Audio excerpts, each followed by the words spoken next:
लातूर जिल्ह्यात उष्माघाताने आणखीन एक बळी गेल्याची धक्कादायक घटना घडली आहे। लातूर जिल्ह्यातल्या निलंगा तालुक्यातल्या पानचिंचोली येथे एका 75 वर्षीय शेतकऱ्याचा मृत्यू झाल्याची घटना घडली आहे। दरम्यान उष्माघाताने त्याचा मृत्यू झाल्याचा संशय नातेवाईकांनी व्यक्त केलाय। त्र्यंबक नारायण बेळंबे असं या मृत्यू झालेल्या शेतकऱ्याचं नाव आहे।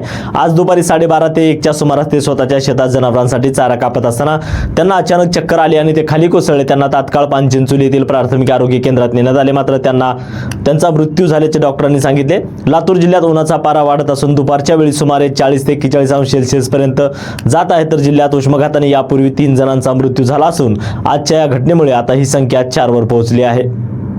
माझे वडील त्र्यंबक नारायण बेळंबे हे शेतात काम करताना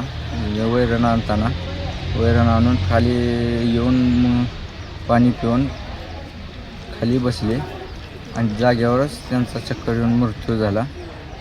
आणि थोड्या वेळानं आम्हाला कळालं की वडील गेले आणि मायबापांनी मायबापांनी आपण काय मदत करायची असली तर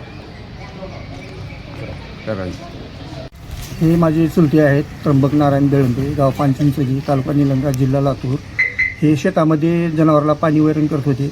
म्हशीला पाणी पाजून वैरण टाकून पाणी पाजून बाहेर आले आणि थोडं ऊन त्यांना जास्त लागलं आणि पाणी पिले। पाणी पिल्यानंतर त्यांना एकदम चक्कर आली आणि जाग्यावर बेहोश झाले। आम्हाला वाटते उष्माघातानं त्यांचा मृत्यू झाला असावा, तर शासनानं योग्य ते कारवाई करून योग्य ती मदत करावी अशी सर्व शेतकऱ्यातर्फे मी सरकारला विनंती करतो।